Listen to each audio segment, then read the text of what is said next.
राम का धाम के पिछले भाग में हमने स्वतंत्र भारत में राम जन्मभूमि की स्वतंत्रता के लिए लड़े गए सबसे बड़े संघर्ष को देखा।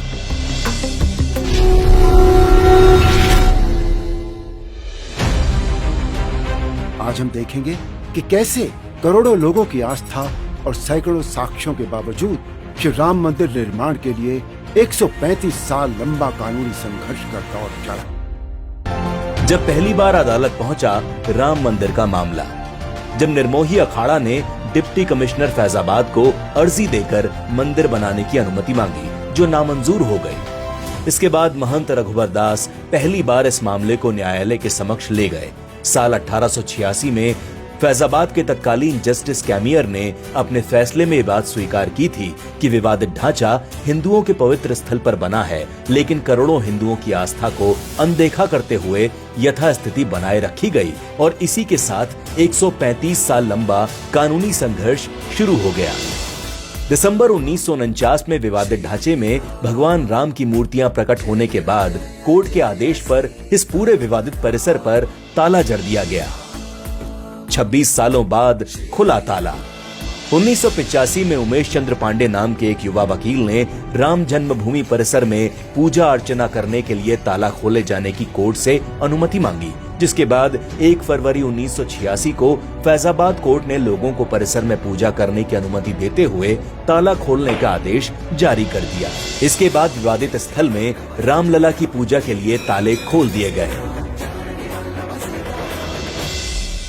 30 सितंबर 2010 को इस 125 साल पुराने इस मामले में ऐतिहासिक फैसला सुनाते हुए इलाहाबाद हाई कोर्ट की लखनऊ पीठ ने विवादित जमीन को 3 हिस्सों में बांटते हुए केंद्रीय गुम्बद के नीचे का मुख्य हिस्सा रामलला विराजमान को सौंपने का फैसला सुनाया। साथ ही एक हिस्सा निर्मोही अखाड़ा और एक हिस्सा सुन्नी वक्फ बोर्ड को सौंपने का भी आदेश दिया गया। लेकिन राम मंदिर के लिए चल रहा संघर्ष अभी भी समाप्त नहीं हुआ था। कुल 135 साल के कानूनी संघर्ष के बाद सर्वोच्च न्यायालय ने सुनाया ऐतिहासिक फैसला। आखिरकार साल 2019 में वो शुभ समय आया जब 500 सालों के संघर्ष के बाद देश के सर्वोच्च न्यायालय ने शास्त्रों, विदेशी अभिलेखों, ASI की रिपोर्ट तथा अन्य साक्ष्यों को आधार मानकर ऐतिहासिक फैसला सुनाते हुए ये संपूर्ण भूखंड रामलला विराजमान को सौंपते हुए राम मंदिर निर्माण के मार्ग को प्रशस्त कर दिया। राम मंदिर निर्माण का संघर्ष 500 वर्ष चला, लेकिन इस संघर्ष के सुखद परिणाम की अनुभूति देश को मोदी जी के कुशल नेतृत्व के समय में ही हुई। राम का धाम के अगले एपिसोड में देखिए राम मंदिर निर्माण के पीछे PM मोदी के संकल्प और समर्पण की कहानी, जिसने पूर्ण किया राम मंदिर निर्माण की प्रतीक्षा। बोलो सियावर रामचंद्र की। राम राम राम बोलो जय श्री राम।